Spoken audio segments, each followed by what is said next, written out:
turn their back on you and say one thing and tell you they gonna be here for you. And then when you get to that point, motherfuckers end up looking like a motherfucker. That shit hurts me. That's the reason why I don't ride on the bus.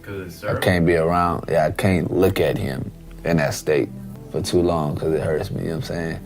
A junkie can't do what the fuck I do. I am the ultimate high. I just want to say thank you to all y'all for y'all prayers and y'all concerns and all that. I swear to God, I felt that love when I was laid up in that motherfucking hospital bed. This time, it got real bad because I had 3 of them in a row. And on the third one, my heart rate went down to like 30%, basically. I could die, so. He definitely was supposed to be there. He told me that he wasn't feeling good and he had to go to the hospital. You know, you got to make sure, man, you're healthy. And you've been running 35 years.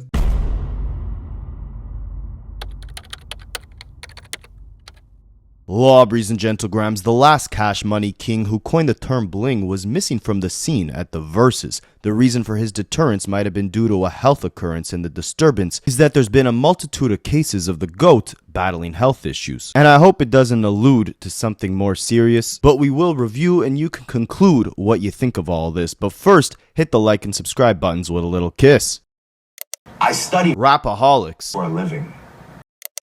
Alright, Lawbreeze and Gentlegrams, as you guys probably know, we saw 2 legendary Louisiana collectives link up for a versus recently in Cash Money and No Limit Records. Now, if you were a 90s baby like me, a late one at that, you probably missed the massive run that No Limit and Cash Money had, and you probably know Cash Money more for powering up a prime Lil Wayne to go on his incredible run in the late 2000s, and either inspire or directly usher in the next era, the next leg of Cash Money through the Young Money division with Drake, Nicki Minaj, and Tyga, or even inspiring the sound of Young Thug, NBA Youngboy, and Rich Homie Quan to an extent, which kept Birdman, the founder of Cash Money, relevant for the next leg of the 2010s with his entire Rich Gang movement.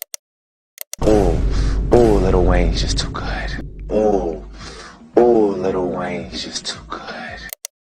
But what if I told you Lil Wayne, as big as he was once not even close to the highest selling artist off of Cash Money? That was his Hot Boys label mate, Juvenile. And with the consistent in-house production from the legendary Manny Fresh, Juvie, Wayne, BG, Turk, and Birdman, Cash Money as a whole, they took over the summers from the 99s to the 2000s. But before they brought New Orleans to the global stage, it was actually No Limit Records that carried that torch. No Limit was incredibly impactful in the late 90s. They were the pioneers in building a self-sustaining hip-hop empire out of New Orleans.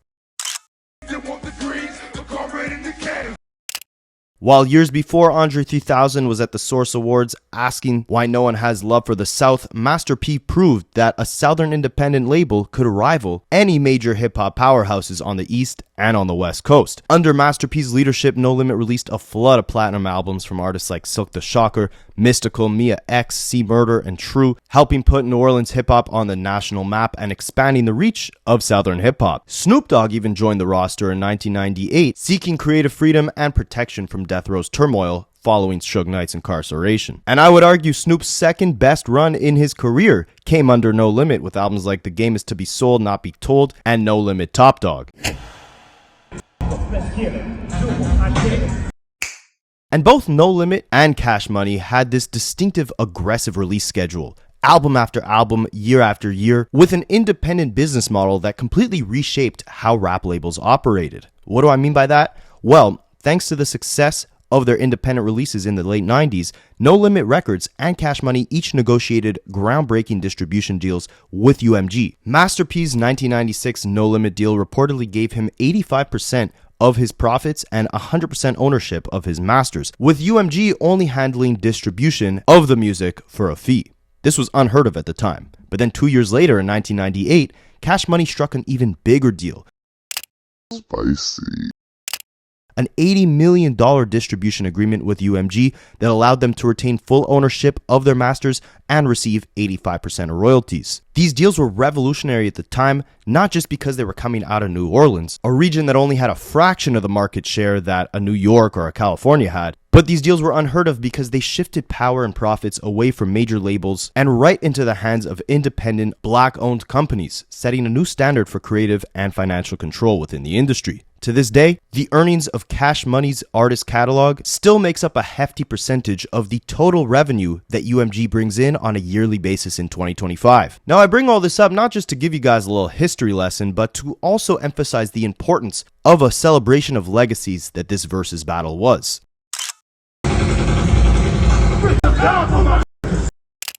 I mean, Snoop Dogg has been everywhere over the last few years, from the Olympics to the Super Bowl to Cooking with Martha Stewart. But even as big as he is, he still made the time to show up and show out, representing for No Limit at this Versus event. And because of that, a lot of people think No Limit took the crown, but there was also another reason why Cash Money maybe did not win that Versus. And that's because they were missing their pivotal star, their frontrunner, and Lil Wayne. Now, Birdman at the end of the verses made a little speech reflecting on the legacy he's built over the last 3 decades, and he shouted out everyone who was there with him on stage and everyone who couldn't make it. He made sure to give Wayne a shout out, but Turk, another member of the Hot Boys who was also missing in action, caught a pretty substantial shot from Birdman when he was listing off everybody on the Cash Money roster.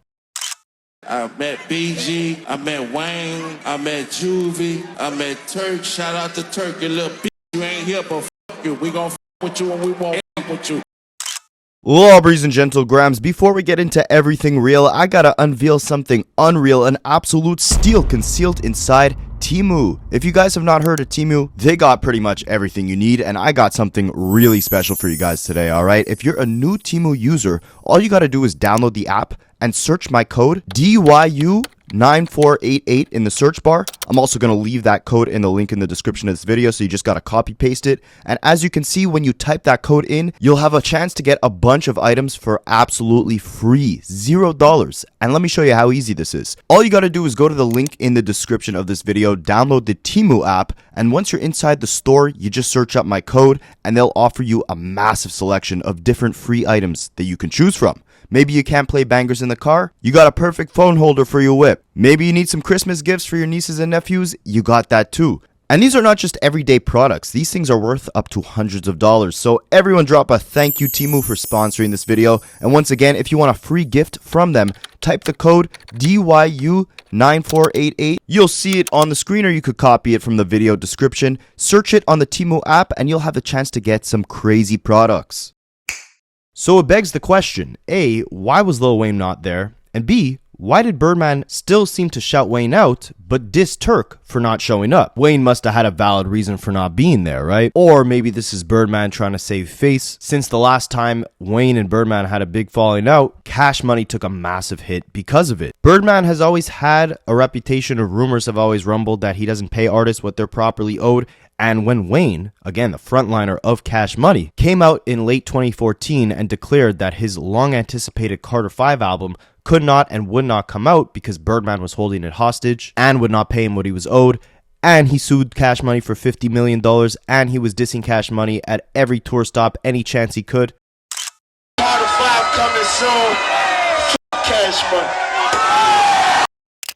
This made people look at Birdman in not the best light, to say the least. I mean, your number one artist, the guy who brought you in your whole generation of new artists in Drake, Nicki, and Tyga, is now saying he hasn't been properly compensated when he stuck with you for 3 decades after all the other Cash Money artists left, and then brought Cash Money to new heights. And these weren't just light jabs that Wayne was sending. He recorded an entire mixtape dedicated to the fact that Cash Money was holding his album hostage, and dissed Birdman on nearly every record. Sorry for the wait too. On the first verse of the first track of that mixtape, he rapped, "Who kept this stuff together? Me, that's who. Who was there when people left us? Me, that's who. Cash Money is an army. I'm a one-man army, and if those guys are coming for me, I'm going out like Tony. I don't want no problems, I just want my money. Birdman Jr., more like Ugly Duckling." And don't sleep on older Wayne, man. He had some vicious bars aimed at Birdman. He was dissing him for like 4 or 5 years while he was suing Cash Money. My favorite set of bars came on his Family Feud remix with Drake, where he said things like,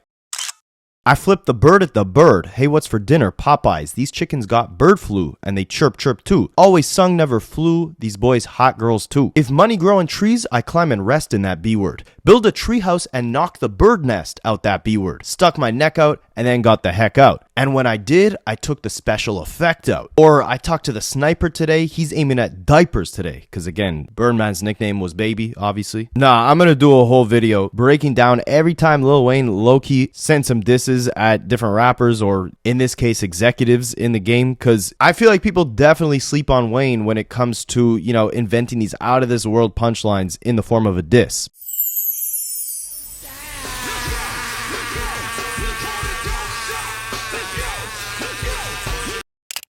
I bring all this up to say, when Wayne and Birdman weren't getting along, that hurt Birdman more than it did Wayne. That hurt the future of Cash Money. Even Young Thug, in a leaked police interrogation related to the shooting of Lil Wayne's tour bus, he was talking to the cops about how he was close to signing to Birdman, but didn't when he found out that Birdman was gatekeeping all Lil Wayne's money. So you don't give a shout out to like Birdman or... I shouted out Birdman. I shouted out Lil Wayne before. Still, damn. I put a video the other day and shouted him out. And Bird didn't make it no better. And damn, fuck that Bird, man. Can't believe you're saying that, man. What, fuck Bird? Yeah. And I almost signed. They don't like to pay him. Like, bro. So maybe that's the reason Birdman didn't diss Lil Wayne for not making an appearance at the Verses. Or maybe it was for something a little darker. This is where things get confusing. We have several different sources telling several different stories as to why Weezy F did not show up. First is Ice from the Joe Budden podcast, who came with what he claims is a verifiable source and immediately deaded the rumor that Lil Wayne didn't show up because Turk wasn't there. That had been a rumor floating around. Essentially, since Turk has problems with Birdman and did not go, Lil Wayne was like, I'm not showing up if Turk doesn't. But Ice says that's not true. And instead, the real reason why Lil Wayne did not make an appearance is because that animosity he harbored in those diss tracks years ago still remains today. Yeah, apparently it's still F Cash Money, F Birdman, according to Ice. Now, in this video, we're not just going to look at different sources who said different things. We're going to narrow down what the real reason most likely is and why, based off the facts. But let's check out what Ice had to say. The rumor is that Wayne said, Turk not going and y'all doing him like that, I'm not doing it. Yeah, that's what I heard. So I just needed to clear that up. That is not true. Okay. Wayne, and I asked, can I repeat this? Yes, you can. Wayne, one, I don't f with y'all. I was never doing this. No matter who can. No matter what. I'm not sharing a stage with y'all. I can do verses by myself. That's facts. That's correct. Well, that's the thing. I was in the house saying, Wayne, and beat both these motherfuckers. Wayne, I'm not, I don't need y'all to get a versus moment, to have a versus, win a versus. So I'm not, no. Yeah, but Birdman and Wayne, and I don't know if there's a thing there, so don't take it from me, but Wayne not being there, the casual fan takes as it being a thing. Well, like I said, Birdman and Wayne is like finding out Hove and Dame, and yeah, it is one of those. Like to the niggas that know how close they came off. Did you got some intel on that too, didn't you? Well, that's what I was just speaking to. No, but I mean, is there more to it than, I know he ain't coming up. Did you get a sense of the why? Yes, but that's the part you can't say. Yeah, okay. Don't say that part. I said okay. Okay.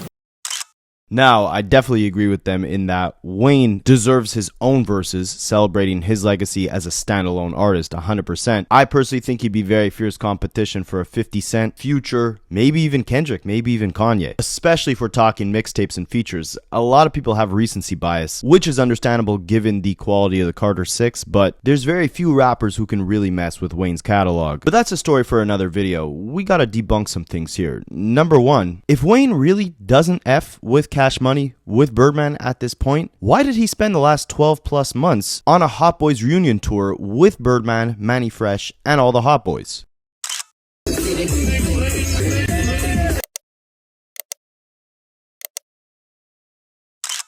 He brought them all out to his Lil Louisiana Fest in New Orleans last year, and Birdman even jumped to his defense when Kendrick Lamar got the Super Bowl halftime show slot over Wayne. So you're saying all of a sudden, after all that, something happened in the last, 6 months that made Wayne say F them again? And aside from that, you'll see in the next source, who tells a different story, Wayne was allegedly contracted and agreed to be at the Verses. He got paid to do so, and he decided to cancel at the last minute. If Wayne really didn't mess with Cash Money, why would he take the money, agree to do the show, and then just cancel at the last second? Something's not adding up there, and Big Mac Asnaka Diddler agrees as well. Those 3 Big Macs are for me. He says, according to his source, there is still a slight financial kerfuffle between Lil Wayne and Birdman, so Lil Wayne got his own separate contract from the event organizers of this versus, but he was still contracted to be there. He was supposed to be there. Akademiks says that it was Lil Wayne's management team that basically convinced him that he's got too much going on his own. He's still in a very active point in his career and should be perceived as such. Versus is more to celebrate legacy acts, and Wayne doesn't want to be perceived as that. So, according to Akademiks, he canceled at the last minute because basically he doesn't want to be on stage with all these old guys who are way past their prime and basically just celebrating what they already built, almost as a statement of like, this is where we stop building. Yo, the game of telephone is so interesting. I love Go Sources battle because I like to talk to the most direct and obvious sources. But there is many times that different people could talk to the same person and hear different things. So anytime there's sources being given out, you know Ak gonna be there because Ak got some good sources too. Based on the shit I say, you probably could guess who the source is. Wayne, number one, 100% was supposed to be there. Unless someone just intentionally lied to me, they're the only persons that would be in these rooms that would know these actual things. Wayne agreed to do this with the stipulation of, I don't trust Birdman, give me my own contract. Everybody else on Birdman contract, or they were contracted, but it's really on some Birdman shit, right? Wayne don't trust Birdman with the money, let's run it like this. He had a contract with Complex. I hear, and this is where I'm gonna bring in the second person, money is wired. So this idea that he ain't supposed to be there, you're not getting a check if you're not supposed to be there. If you didn't sign a contract, all of that. You had a separate contract, you agreed to it, and the more than enough, it is told to the people running the event, Wayne is not doing it. So the idea that he was never doing it, that's a stretch. He was. There's a contract. Money was wired. That got pulled back because he didn't do it. Why he didn't do it, the reason I heard he didn't do it, and supposedly it was blamed on kind of like the manager and the people around him, supposedly, that the idea of the verses, as it got closer to the event, Wayne and his management flat out basically said, I don't want to be up there with them old niggas. Why? Wayne still believes he's a guy in current hip hop. Not saying he's not. Being up there with those older rappers is going to make him look like a legacy act and make him look aged and make him look like he's not currently dominating the marketplace. And for that reason, he ain't want to be up on that stage. So he was down to do it despite whatever he might have with Birdman because he was getting his money separately. But as it gets closer to the event, he's like, bro, I don't want to be up there with them old folks. This is what's explained to me. Wayne and his management team believes he's still one of them guys. And he's still in that mode of being a prime. He's a prime artist. He's not a legacy act. And not disrespecting them, but he didn't want to be seen as being old because of what he currently got going on that he feels he's competing. Now, I could see that being the case. Lil Wayne is still on his Carter 6 world tour. He's still dropping albums. He's still active. But it goes back to my last point. Wayne spent the last 12 months touring with the Hot Boys as some form of Hot Boys reunion, right? If he really felt he was too big for these guys, still in his prime, still active enough to where he shouldn't be associating with rappers who aren't really making much noise right now, why would he go on this entire reunion tour with them over the last few months? And if he really thought he was too big for these guys, again, why would he decide the day of the show to cancel? Wouldn't that be something they would discuss long enough in advance to where it didn't seem suspicious that he pulled out? And I don't know, something about the whole, Lil Wayne feeling like he's too big for these guys or he's still active, he's still, one of the major rappers making noise today. Something about that narrative doesn't sit right with me. I feel like Wayne himself acknowledges that he's kind of in the latter half of his career. I mean, he's still doing sequels to the Carter albums, and he's still touring majority all of his old music as kind of like a way to tap back into nostalgia, right? His track lists on his albums today barely have any features that would make you say, oh, Wayne is really trying to remain relevant or remain tapped into the next generation. I mean, Carti just did a whole album inspired by Wayne's sound, Wayne's style. Lil Wayne has not been seen with Playboi Carti. We don't see him make music with NBA Youngboy. He kind of just works with whoever does his own thing. He didn't even have a Drake feature on the Carter 6, and that's his artist, right? It doesn't seem like Lil Wayne is making a very big effort to be seen as one of the guys still running the game at this point. So that whole narrative that he was, too big or too active in the game to be on that stage with the very people that he built the foundation of his career with, it seems kind of off. But speaking of the people he built the foundation of his career with, the first person to ever rap on an album with Wayne, BG. He gave a completely different reason as to why Lil Wayne didn't perform at the Verses. And while I could poke holes in Akademiks' or Ice's theories as to why Lil Wayne wasn't at the Verses, I don't really have much to dispute against BG's reason for Wayne not being there. And again, if you guys didn't know, before the Hot Boys, the first album Wayne ever did was called The BGs. It was a group with him and BG. Lil Wayne was going by Baby D at the time. I think this was like 1994 or 95. Wayne was like literally 12 years old at the time. So that tells you how far back Lil Wayne goes with BG. And according to BG, the reason why Wayne wasn't at the Verses is because he was at the hospital.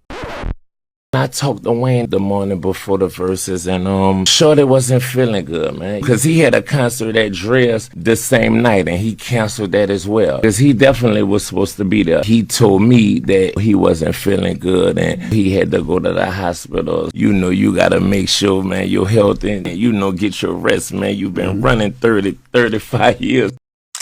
So yeah, BG essentially says, you know, Wayne was the one who organized the entire thing. He wanted to be there. He was going to be there. But at the last minute, he had to cancel due to a health-related emergency. And this struck some antennas into my brain because I've been a long-time Wayne fan. I grew up on Wayne. He's my GOAT, and I've followed his career very closely. And there's been a couple strange signs over the last few years, and really over the last decade, there's been several instances of Wayne doing this where he cancels a show at the last minute due to illness, and no one really seems to talk about it, but there might be something bigger going on in terms of Wayne's health. I hope I'm wrong, but we're going to go through all the facts here. Fact number one, the most important thing to note is that Wayne is epileptic. He suffers from epilepsy, which is a neurological, aka a brain disorder, where the brain's electrical activity becomes abnormal, causing repeated, unprovoked seizures. Now, when you have these repeated and even worse, untreated seizures, they could cause brain injury, memory problems, or even worse, sudden unexpected death in epilepsy,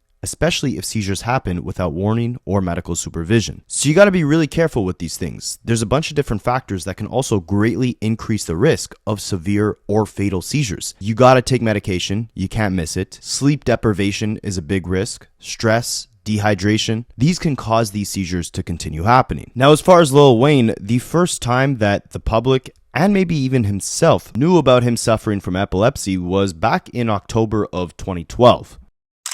Wayne was on board a flight from Texas to LA. He began to convulse. The flight was immediately diverted to Louisiana, and Lil Wayne was admitted to a local hospital. Now, at the time, a person who was claiming to be Lil Wayne's representative had released a statement saying that TMZ was wrong. There were no seizures. He was just suffering from migraines and dehydration. And we wouldn't hear much else about this until about 6 months later in March of 2013, when TMZ reports that Lil Wayne was rushed to Cedars-Sinai Hospital in LA after suffering multiple seizures. He was released the following day, but just hours later, one of his bodyguards found him in his room, on the floor, and unconscious. Lil Wayne was rushed to the hospital again, but this time, according to TMZ, he didn't stabilize. He was taken to ICU, where he was placed in restraints because he was shaking uncontrollably. At the time, TMZ had reported that Lil Wayne was unstable and had been placed in an induced coma, even breathing through tubes. What's even darker is that TMZ reported that they had sources saying there was evidence that Lil Wayne went on a cough syrup binge after being released from the hospital following the first seizure, because when he went back in after suffering a second seizure, according to TMZ, doctors found high amounts of codeine in his system, and allegedly his stomach was pumped 3 times to flush the drugs from his system. Now, it's important to note, Wayne's team had denied the codeine allegations here, and about a week later, Lil Wayne seemed to be back at home, even releasing a little video letting his fans know he's all good, thanking them for their prayers, he's in good shape, and that he was going back on tour just a couple months later with T.I. 5, 4, 3, 2. It's poppin', y'all. I just want to say thank you to all y'all for y'all prayers and y'all concerns and all that. I swear to God, I felt that love when I was laid up in that motherfucking hospital bed. But I want all y'all to know that I'm good. Also, my bum ass album still coming out March 26th. It's 26? March 26th. I Am Not a Human Being 2. You go get that shit if you want. If not, it's whatever. Also, I'm still going on tour, America's Most Wanted tour with some of my closest friends in the game. Speaking of my closest friends in the game, I got my nigga with me right here to elaborate on that subject. What's happening? What's poppin'? You good? Already, man. Love. You good, I'm good, we good, it's all good, homie, ain't nothing to it. Kiss my fist. Dumb shit. I'm more than good, but thank you for real. Thank you to all y'all out there for your prayers and all that. I'm more than good, I swear to God, thank you. And around this time as well, Wayne does an interview where he reveals to the world that he's an epileptic. This is something he didn't know for a decent chunk of his life, but he was constantly suffering seizures. Just didn't know that he actually suffered from the illness. And the reason why this particular instance was so bad was because Wayne suffered 3 seizures in a row. And by the third one, his heart rate dropped down to a near fatal rate. The thing is, man, the bad news is I'm an epileptic, so I'm prone to seizures. Like this isn't my first, second, third, fourth, fifth, sixth, seventh seizure. I've had a bunch of seizures. Y'all just never hear about them. But this time it got real bad because I had 3 of them in a row, and on the third one, my heart rate went down to like 30%. Basically, I could die. So that was why it was so serious. But the reason being for the seizures is just plain stress. No rest, overworking myself. Certain times I don't even go to the hospital, but this time it was real bad because, like I said, it was 3 in a row, and I've never had 3 back-to-back like that. So, and the third one was so bad. And I live in the hills in L.A. I live all the way at the top, so you know how hard it is getting down those hills. So, you know what I mean? That was what's so scary about it. Lil Wayne would suffer another seizure just a month later, May 1st, 2013, and would be released from the hospital the next day. And he'd go on to elaborate on what causes these seizures, how they usually happen, and how severe they could be, stating that they could be unprovoked and happen at any time. He said, "No warning, no nothing. I don't feel sick. I get headaches real bad, but this time I didn't even get no headache or nothing." And he told them that usually he has no memory of the seizures when they happen. It's usually his family and friends who tell him. He said, "I told them the other day, y'all can tell me right now that y'all was lying. Like, you know what? We're lying. It ain't nothing." And I'd have to believe them because I don't know. I go to sleep and I wake up in the hospital. I don't feel anything. I just hope it stops happening. Now, what's interesting is that Lil Wayne says he has these seizures repeatedly. We saw that in 2013, he suffered multiple instances of having seizures, having to be rushed to the hospital. But before 2013, or I should say October 2012, we never heard of these seizures happening. But ever since they did, there'd be a couple instances that would happen every other year. For example, in June of 2016, he was flying from Milwaukee to California. He had a seizure. His plane diverted to Omaha. Lil Wayne refused treatment. The plane took off again. And he had another seizure, so the plane turned back and he was hospitalized overnight. When this happened, TMZ had reported that Lil Wayne, the night before he was hospitalized suffering from these seizures, was in the club, and according to their sources, he was drinking 3 bottles of lean to himself.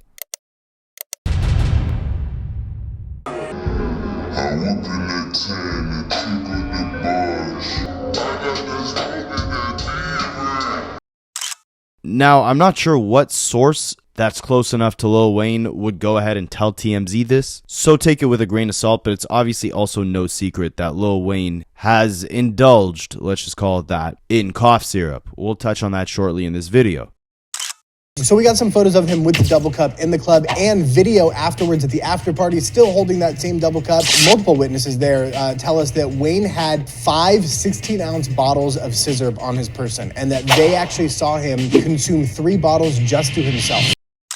A month after this first incident in 2016 with the seizures, Lil Wayne would reportedly suffer another seizure right before he was supposed to perform at Tao nightclub in Las Vegas, cancels the show, allegedly was in ICU, but he denies suffering a seizure. A few months later, November 2016, concert organizers would claim that Lil Wayne skipped a show because he had a seizure in Miami, but Lil Wayne's team said it was a contract issue, not a seizure.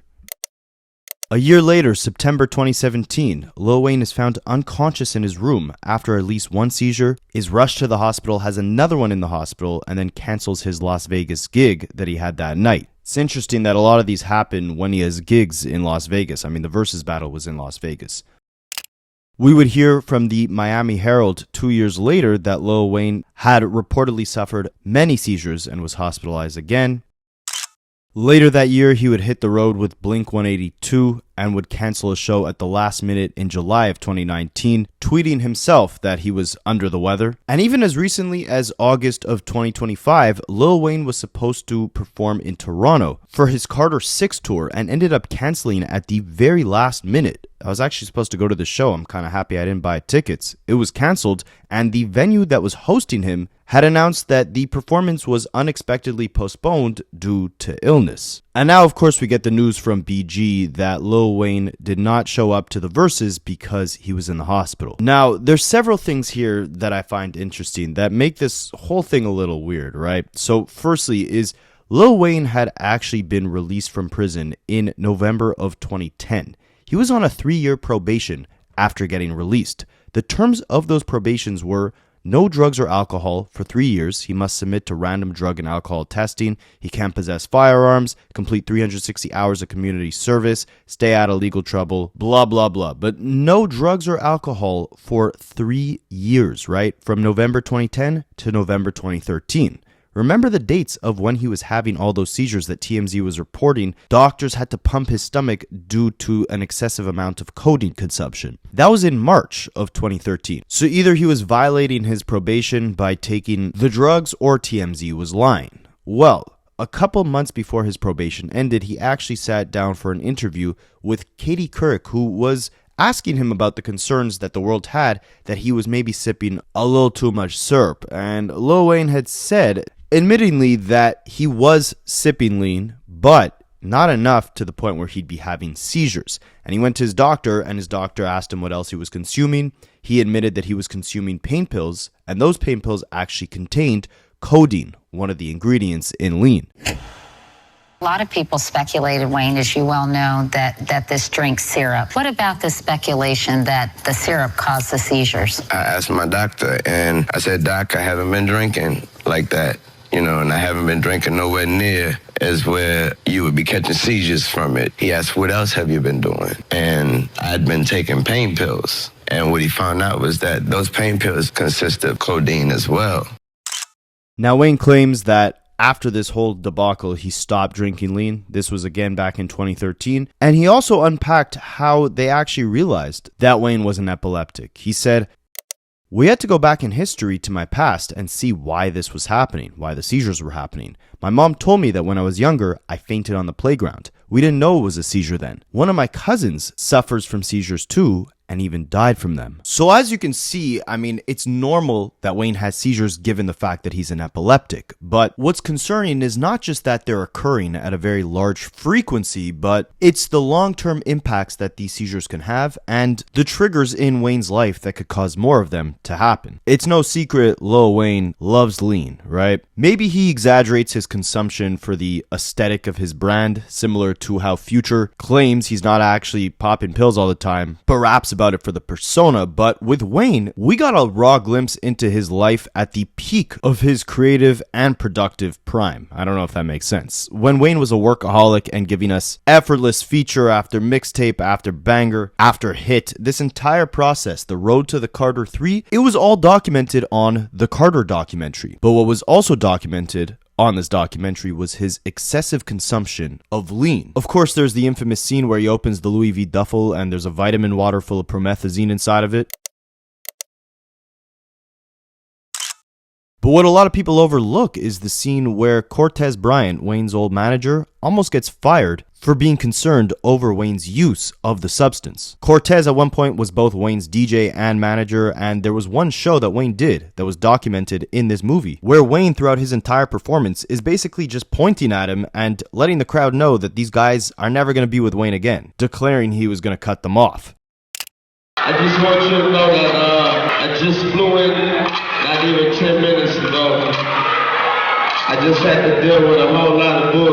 I want you to know that none of y'all up in this building have nothing to do with the attitude that I have right now. I'm not the most happiest man right now. When your friends turn their back on you and say one thing and tell you they gonna be here for you, and then when you get to that point, motherfucker end up looking like a motherfucker critic or fan.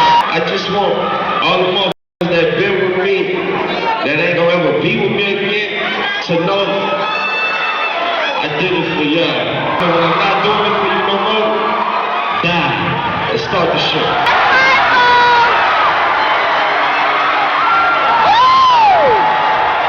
said, this is the first time in his life he doesn't listen to a single person.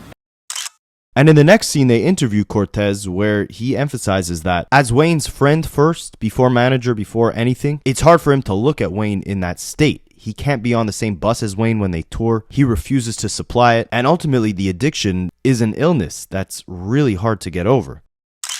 I was ready to walk away. I gave my ultimatum, you know what I'm saying? Then as we was more pissed, it was like, how you gonna walk away from me? You supposed to be my friend, and that shit hurts me. That's the reason why I don't ride on the bus. I can't be around, I can't look at him in that state for too long because it hurts me, you know what I'm saying? I don't supply it, I don't get it, you know what I'm saying? I told them, don't ask me to get it. And a lot of people would argue that Wayne made some of his best music while he was under the influence of this particular substance. Me and My Drank, I Feel Like Dying, a lot of the mixtapes and leaked songs that came out pre-Carter 3, a lot of them were done when Wayne was in that state, some of them even being songs devoted to the consumption. And Wayne spoke on this about a year later when asked why he still carries around the cup. And ultimately his answer is, whatever is in that cup, it made me work 10 times harder. It made me reach all the success that I've attained. And looking at it objectively, based on what I've accomplished, I should probably pick back up whatever's in that cup. When people drink alcohol, they react like they've been drinking alcohol. So whatever the hell was in my cup, the only reaction I did was got more popular, more successful, did a lot more things that I've ever done, picked up a guitar, learned how to play it, learned how to put on the auto-tunes and stretch my voice, and became #1 in the country with everything I've ever dropped. I probably should pick that cup back up. And it seemed like over the next few years, Wayne kind of battled putting down the cup and picking it back up. In around 2012, when, again, he was in the middle of his probation where he wasn't allowed to consume drugs or alcohol, he had did a little vlog where he actually stated that the reason he picked up the cup to begin with was because he was sick, but that he was not sick anymore. And it's just a little hard to keep up because this is what he says in around October 2011. But then about a year later, he suffers a seizure and TMZ reports that there was codeine found in his system. And we don't know exactly where Wayne is today in 2025 with the lean. Hopefully he's no longer taking it. But remember, with epilepsy can come several side effects due to the seizures. The biggest one being memory loss. Lil Wayne is notorious nowadays for not having the best memory, right? There's several videos of him performing on stage where there's a teleprompter at the bottom with all his song lyrics. We've seen recent Lil Wayne interviews that became memes just off the fact that Lil Wayne didn't recognize some of his most iconic bars, right? Last one, I'm gonna be pissed. This might be my favorite Wayne line of all time, personally. This last one is fine. All right, here we go. Safe sex is great sex. Better wear latex, because you don't want that latex. And I think I'm latex. You said that. I'm gonna talk. I don't know when I said it or why I said it or where I said it. Right. I said it. And bro, you put out so much music. Bro, is something wrong with your memory or I can't remember all your songs? I can't remember. Something wrong with your memory? T, do I have a bad memory? That man will be like, so you really don't remember meeting Michael Jackson? You really don't remember stepping on Michael Jackson, told me he was doing the moonwalk over? No, I don't. And Lil Wayne does not shy away from the fact that he has a terrible memory at this point. I mean, one of the craziest instances to me is that recently he did a Rolling Stones interview in promotion of his Carter 6 album. And the telltale sign that Lil Wayne's memory is not where it once was the fact that he didn't even remember that Jay-Z and Kanye West recorded an album together, Watch the Throne. The interview says, as a workaholic, Wayne misses a lot. His son spearheads a primer for Lil Wayne on Mr. Beast. Lil Wayne doubles over laughing when he learns that one of the YouTuber's first viral videos was him counting to 100,000. Later in the evening, I reference Jay-Z and Kanye West's Watch the Throne. What's that? Lil Wayne asks while he stares at another SportsCenter replay. Kanye West and Jay-Z's album. They did an album? The rest of the room spends the next 5 minutes playing songs from the iconic 2011 album to jog Lil Wayne's memory. He looks bewildered trying to decipher the opening moments of Otis, asking Lil Twist if he ever freestyled to it. Lil Twist shakes his head no, though he does recall the songs People in Paris and No Church in the Wild. Now, you can use the excuse, oh, Wayne's just in his own world, he just didn't know that this album ever came out. That is complete cap. This man completely erased that memory from his brain. And there's several reasons that prove that. Number one is the first single that came out on Watch the Throne, called Ham, was actually a Lil Wayne and Birdman diss. And Lil Wayne even responded to it on his album The Carter 4. In 2009, Birdman did an interview where he said him and Lil Wayne have more money than Jay-Z and Lil Wayne's a better rapper. So Jay-Z responded on that Ham song, rapping, "I'm like, really, $500 million? Really? You got baby money. Keep it real with these guys don't have my ladies' money." So Lil Wayne on the song It's Good on The Carter 4 replied saying, "Talking about baby money? I got your baby money. Kidnap your girl, get that how much you love your lady money." He even did an interview where he acknowledged that Kanye West, before releasing the Ham song, played Lil Wayne the track in the studio. Ye played it for me, personally played it for me. I went to a session with him the other night. Did you ask him about the Jay-Z line? I wouldn't ask him about a Jay-Z line because he's not Jay-Z. Is that something you would react to as an MC? Actually, the subject that he's talking about in that line, I can't box with the guard with that.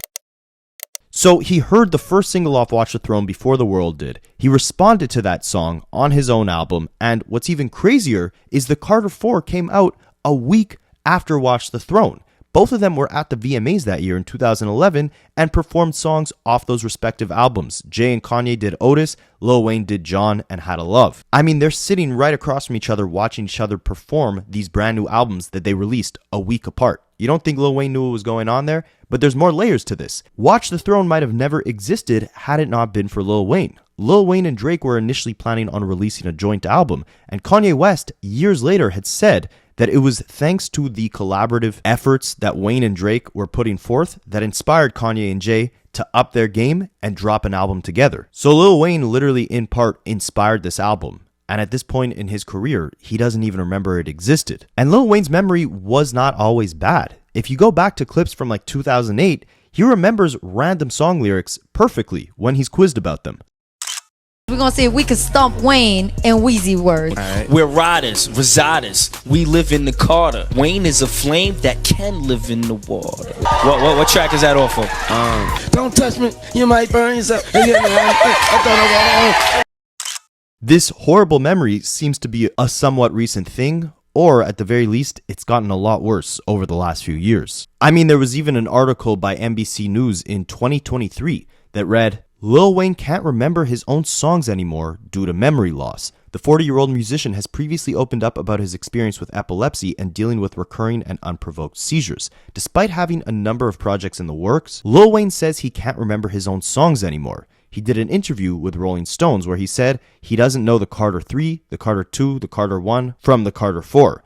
And that's just my God's honest truth. You could lie, you could ask me about such and such song, I wouldn't even know what we're talking about. He didn't even know the Carter 3 came out in 2008. He said, I don't even know if that's when the Carter 3 dropped. That's how much I don't know. And also, I always look at that as the curse part of the gift and the curse. I believe that God blessed me with this amazing mind, but would not give me an amazing memory to remember this amazing stuff. Now, aside from the memory loss aspect of things, listen, I'm no doctor, but there has been a very weird evolution. Throughout some of these recent Lil Wayne interviews, his face has kind of seemed off at certain points in time. I mean, there was this interview where I couldn't really tell if, maybe he just smoked too many blunts or maybe he was just lost in the thought of what the interviewer was saying. Like, I do give a sports analogy of it. I respect that too. I think that, I think he has two unbelievable albums. Mm-hmm. But when we're talking about the greatest And there was also a period in around 2023, I believe, where he popped up in a couple interviews and all of a sudden his face looked like it had swelled up, like triple the size of what it used to be. I tried looking this up. I don't think this is in relation to the seizures he's having or anything like that, but I remember at the time people saying this might have been dental work or something of the sorts, but it doesn't seem like that swelling has gone down in the last year or two since he first started appearing with this much more swollen face. I mean, you guys can see pictures then versus now, right? Like, something seems a little different at the very least. And I just bring up all this to say, Lil Wayne has given us 30 plus years of phenomenal music. He's devoted his life to this craft, right? Any issues that he potentially may have had with substances, they probably did derive from the very hectic work schedule that he brought upon himself, right? A lot of the seizures, according to him and his team, have been induced by a lack of proper hydration, proper sleep, a lot of stress. And I think it speaks volumes, him in interviews saying things like, this is the curse of the gift, right? The gift being that I have this amazing mind that has been able to produce such amazing music, but the downside to that is I can't remember a lot of this stuff, right? Sometimes I suffer through this stuff, working so hard, overworking myself to the point where my epilepsy gets the best of me. It seems like he's been putting his kids in the position right now to also carry on his legacy, which is amazing to see. They're both featured, all 3 of his kids have been featured on his Carter projects. Reginae on the Carter 5, Lil Navi and Cameron were on the Carter 6. So it's great to see that, he's kind of teaching them the ropes of what made him so great, what defined his legacy, and being a family man, being an active father in general. I mean, he said in multiple interviews, his kids are his everything. And with everything the GOAT has devoted to the craft, I just hope he treats his health the same way he's treated his art and his output over the last damn near 30 years. And while there are a couple concerning signs that we brought up throughout this video, and unfortunately he wasn't there to celebrate the Cash Money legacy at that versus battle, hopefully everything is alright with Wayne, and at this point in his life, he's prioritizing what's right.